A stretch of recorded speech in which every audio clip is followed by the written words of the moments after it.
ষষ্ঠ শ্রেণীর শিক্ষার্থীরা তোমরা সবাই কেমন আছো? আশা করি ভালো আছো। আমি মোহাম্মদ সিফায়েত আছি তোমাদের সাথে। ইজি ম্যাথ সাইডের পক্ষ থেকে তোমাদের সবাইকে সুস্বাগত। প্রিয় শিক্ষার্থীরা, তোমাদের অর্ধবার্ষিক পরীক্ষায় ইতিহাস ও সামাজিক বিজ্ঞান ছিল ৭৩ পৃষ্ঠা পর্যন্ত। যেহেতু আমাদের পরীক্ষা বর্তমানে বন্ধ রয়েছে, এজন্য বার্ষিক পরীক্ষার জন্য অর্থাৎ চূড়ান্ত পরীক্ষার জন্য যে পড়া তোমাদের পড়তে হবে আমি শেষে পড়াই আজকে থেকে পড়াবো। আবার পরীক্ষা যখন শুরু হবে তখন তোমাদের পরীক্ষার প্রশ্নগুলো আমি তোমাদেরকে দিব। তো দেখো, তোমাদের ইতিহাস ও সামাজিক বিজ্ঞানের মধ্যে ৭৩ পৃষ্ঠা পর্যন্ত ছিল হচ্ছে তোমাদের অর্ধবার্ষিক পরীক্ষায়। আজকে আমি ৭৪ পৃষ্ঠা পর্যন্ত থেকে শুরু করব। দেখো, ৭৪ পৃষ্ঠার মধ্যে কী আছে? প্রকৃতি সংরক্ষণ কার্যক্রম, কিভাবে আমরা প্রকৃতি সংরক্ষণ করার জন্য কাজ করতে পারি। তো দেখি একটু পড়ি আমরা। দেখো, বলছে অনুচিং মগিনী ক্লাসে মন খারাপ করে বসেছিল। এখানে বলছে দুজন এক ব্যক্তি অনুচিং মগিনী নামে একটা স্টুডেন্ট, সে ক্লাসের মধ্যে মন খারাপ করে বসেছিল। মিলি এসে জিজ্ঞাসা করলো, কিরে তোর মন খারাপ কেন? অতএব দেখো, মনে করো তোমার ক্লাসের মধ্যে তোমার নামে অনুচিং, তুমি মন খারাপ করে বসে আছো, তোমার আরেকটা বান্ধবী এসে বললো বা বন্ধু এসে বললো যে কিরে তোর মন খারাপ কেন। এরকম তারও একটা ফ্রেন্ড আছে যে মিলি বললো, কিরে, মিলি এসে জিজ্ঞেস করলো যে কিরে তোর মন খারাপ কেন।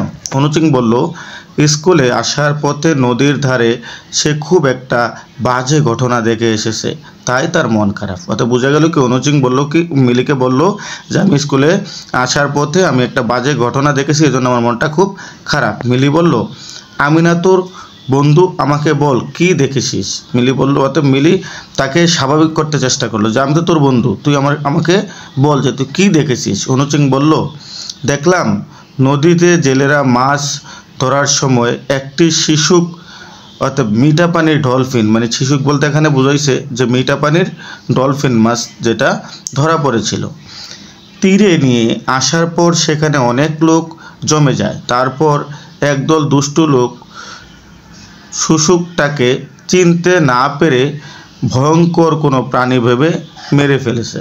তাহলে বোঝা গেল কি, যে ডলফিন মাছটা তারা চিনতে না পারায় তারা সেটাকে ভয়ঙ্কর প্রাণী ভেবে মেরে ফেলেছে। তারপরে বলছে কি, খুশিয়াপা ক্লাসে ঢুকে ওদের কথা শুনতে পেয়ে বললেন, অনুচিং তুমি খুবই একটা দুঃখজনক ঘটনা দেখতে পেয়েছো। তাহলে খুশিয়াপা তাদের কথাগুলো শুনলো, শোনার পর বললো যে তুমি খুব দুঃখজনক একটা ঘটনা দেখতে পেয়েছো। প্রতিদিনই সারা পৃথিবীতে অসংখ্য বিলুপ্ত প্রায় প্রাণী মানুষের সচেতনতার অভাবে মৃত্যুবরণ করছে। তাহলে বোঝা গেল কি, যে মানুষের সচেতনতা না থাকার কারণে তারা অসচেতন বিধায় অনেক প্রাণী এভাবে মৃত্যুবরণ করছে। তারপর বলছে কি, যে বিলুপ্ত প্রায় প্রাণী হত্যা করার শাস্তিযোগ্য অপরাধ। আসলে আজ আমরা এই বিষয় নিয়ে আলোচনা করব, মানে এই বিষয় নিয়ে কাজ করব, এই কথা বলছে। তারপর বলছে কি, দেখো, প্রকৃত পরিবেশের ধ্বংসের স্বরূপ সম্পর্কে ধারণা। এখানে বলছে, এরপর খুশিয়াপা সবাইকে নিচের বন্যপ্রাণীর ছবিগুলো দেখালেন। নিচে দেখো কতগুলো বন্যপ্রাণীর ছবি আছে। একটা হচ্ছে তোমার বেঙ্গল ফ্লারিকেন, তারপর হচ্ছে হায়ানা, মানে এরকম বন্যপ্রাণীগুলো সে দেখালো। একটা হচ্ছে ময়ূর, তারপর নীলগাই, তারপর হচ্ছে বনরুই, তারপর হচ্ছে স্লথ ভালুক, এগুলা দেখালো। ঠিক আছে। তারপর জিজ্ঞাসা করলেন, ছবির পাখি ও প্রাণীগুলো দেখতে কেমন লাগছে। এটা কে জিজ্ঞেস করলেন বলো তো? এটা খুশিয়াপা জিজ্ঞেস করলেন। সবাই একযোগে বলে উঠলো, ছবির প্রাণীগুলো খুবই সুন্দর। আপা জানতে চাইলেন, এই প্রাণীগুলোর কোন দেশে পাওয়া যায়। বলছে এই প্রাণীগুলো কোন দেশে পাওয়া যায়, এটা খুশিয়াপা ছাত্রছাত্রীদেরকে জিজ্ঞাসা করলো। এবার সবাই চুপ, মানে সবাই কেউই কথা বলতেছে না। আসাদ বলল, আমি এদের মাঝে ময়ূর, ভালুক আর হায়েনা দেখেছি চিড়িয়াখানায়। তাহলে তার মধ্যে একজন বলল, তাদের শিক্ষার্থীদের মধ্যে একজন বলল যে আমি এই প্রাণীগুলোর মধ্যে ময়ূর, ভালুক এবং হায়েনা চিড়িয়াখানায় দেখেছি, কিন্তু বাকিরা কখনো দেখেনি। খুশিয়াপা হেসে বললেন, চিড়িয়াখানায় যাদের দেখতে পাই তারা নয়, প্রকৃতিতে। তারা বলছে চিড়িয়াখানা আমরা যা দেখতে পাই তারা প্রকৃতিতে না। তারপর বলছে কি, দেখো, তারপর বললেন, কেমন হতো যদি এই প্রাণীগুলো আমাদের দেশের বনাঞ্চলে ঘুরে বেড়াতো, কিন্তু সেটা হয়তো আর কখনোই সম্ভব হবে না, কেননা বাংলাদেশের এ ধরনের আর একটি প্রাণীও বেঁচে নেই, এগুলো বিলুপ্ত হয়ে গেছে। অথচ কিছুদিন আগেও এদের অনেকেই বসবাস করত বাংলাদেশের বিভিন্ন অঞ্চলে। একথা খুশি আপা ছাত্রছাত্রীদের উদ্দেশ্যে কথা বলল। ধরা যাক ময়ূরের কথা। মাত্র 100 বছর আগেও এরা কাক ও শালিকের মতো ঘুরে বেড়াতো সাভার সহ সারা দেশের শালবন ও অন্যান্য বনাঞ্চলে। এটা হচ্ছে ময়ূরের কথা বলছে।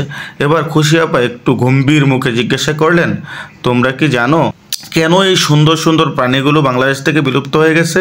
উত্তরে সবাই আবারও চুপ করে রইলেন। শুধু শফিক বললেন, মনে হয় মানুষ অনেক গাছপালা কেটে ফেলাতে বন্যপ্রাণীগুলো থাকার জায়গা না পেয়ে অন্য দেশে চলে গেছে। খুশি আপা এ বিষয়ে কোনো উত্তর না দিয়ে বললেন, এসো আবারও আমরা কয়েকটি ছবি দেখি। একথা বলে শিক্ষার্থীদেরকে আবার কয়েকটা ছবি দেখালো। দেখো এই ছবিগুলো হচ্ছে তোমরা নামগুলো লিখে ফেলবা। দেখো ছবির নাম, এই ছবিগুলোর নামগুলো তোমরা লিখে ফেলবা, ঠিক আছে? তারপরে আমি দিয়ে যাই। বলছে কি ছবিগুলো দেখা হলে তিনি বললেন, তাহলে কি বলছে যে ছবিগুলো দেখা হলে তিনি বললেন, ছবিগুলো দেখে তোমাদের কি মনে হচ্ছে? প্রত্যেকটি ছবির জন্য একটি করে নাম ঠিক করো এবং ছবিগুলো নিচের শূন্য স্থানে লেখো। মানে যে ছবিগুলা আমরা দেখছি এই ছবিগুলো আমাদেরকে বলছে যে ছবিগুলোর কী নাম সেটা তোমরা এখানে লিখে ফেলো, ঠিক আছে? তারপর বলছে কি ছবিতে যা দেখানো হচ্ছে তার সাথে তোমরা কি বন্যপ্রাণী বিলুপ্ত পাওয়ার কোনো সম্পর্ক খুঁজে পাও? বলছে কি যে ছবিগুলোতে যেই দৃশ্যগুলো তোমরা দেখলা সেগুলোর থেকে কি তোমরা বন্যপ্রাণী বিলুপ্ত হওয়ার কোনো সম্পর্ক খুঁজে পাও? উত্তর হা হলে কি সম্পর্ক রয়েছে তা কি বলতে পারো? যদি তোমরা উত্তর হা দাও, খুশি আপা বলছে যে তোমরা যদি উত্তর হা দাও তাহলে সেটা কিভাবে সম্ভব সেটা তোমাকে বলতে হবে, এই কথা বলছে। হ্যাঁ, বলছে কি উত্তর হা হলে কি সম্পর্ক রয়েছে তা কি বলতে পারো, মানে জিজ্ঞাসা করছে। তারপর বললেন, চলো এই প্রশ্ন দুটির উত্তর আমরা দলগতভাবে খুঁজে বের করি। তাহলে আমাদের একটা দলগত কাজ আছে, এই দলগত কাজটা তোমরা ভালো করে শিখে নিবা। এরপর সবাই 5 থেকে 6 জনের ছোট ছোট দলে বিভক্ত হয়ে 10 মিনিট আলোচনা করে প্রশ্ন দুটির উত্তর লিখলো এবং দলগতভাবে উপস্থাপন করলো। দেখো তারা কিন্তু দলগতভাবে সেটাকে উপস্থাপন করছে। তো চলো আমরা দেখি তারা কি উপস্থাপন করছে। এবার আমরা পড়ি। দেখো, চলো আমরাও ওদের মতো আমাদের বন্ধুদের সাথে দলগতভাবে প্রশ্নগুলো উত্তর খুঁজে বের করি। তাহলে প্রশ্নগুলোর উত্তর তোমরাও কিন্তু এরকম দলগতভাবে বসে বসে তোমরা এগুলোর উত্তর খুঁজে বের করতে পারো। তারপরে বলছে কি দেখো ছবি 1 নম্বরে কি বলছে, ছবিগুলো দেখে তোমার কি মনে হচ্ছে? 1 নম্বরে বলছে যে ছবিগুলো দেখে তোমার কি মনে হচ্ছে?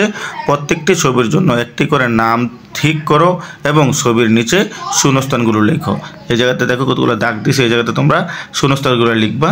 তারপরে বলছে কি দেখো 2 নম্বরে, ছবিতে যা দেখানো হচ্ছে তার সাথে বন্যপ্রাণী বিলুপ্ত হওয়ার কোনো সম্পর্ক তোমরা কি খুঁজে পাও? উত্তর হা হলে কি সম্পর্ক রয়েছে তা কি বলতে পারো? এখানে কিন্তু দেখো আমি আজকে 76 পৃষ্ঠা পর্যন্ত থাকবো। আমি তোমাদেরকে ব্যাপারটা আরও ভালো করে বোঝাবো, তাই 76 পৃষ্ঠার পরে আর যাব না। আমি 74 পৃষ্ঠা থেকে এই 2টা পৃষ্ঠা পড়লাম। দেখো একটা জিনিস দেখো, আমরা যদি উপরের এই ছবিগুলো দেখতে পাই, এই ছবিগুলোর কিন্তু এক একটা নাম রয়েছে। প্রত্যেকটা নাম তোমরা এই জায়গাতে লিখবা। এই জায়গাতে 1 নম্বরে এই জায়গায় শূন্যস্থানগুলোতে তোমরা লিখবা। আর এর মধ্যে যদি তোমরা কোনো সম্পর্ক খুঁজে পাও যে এই কারণে এগুলার কারণেই আমাদের বাংলাদেশ থেকে প্রাণীগুলো বিলুপ্ত হয়েছে, তাহলে যদি হা উত্তর হয় তাহলে কি তার সাথে কি সম্পর্ক আছে, মানে কি কারণে এগুলা তোমার প্রাণীগুলা কী কারণে বিলুপ্ত হলো সেটাই তোমাকে নিচের শূন্যস্থানে লিখতে হবে। তো প্রিয় শিক্ষার্থীরা, আজ এ পর্যন্ত। তোমরা সবাই ভালো থাকো, তোমাদের সকল সুস্বাস্থ্য কামনা করে আজকের মতো এখানে বিদায় নিচ্ছি। আল্লাহ হাফেজ।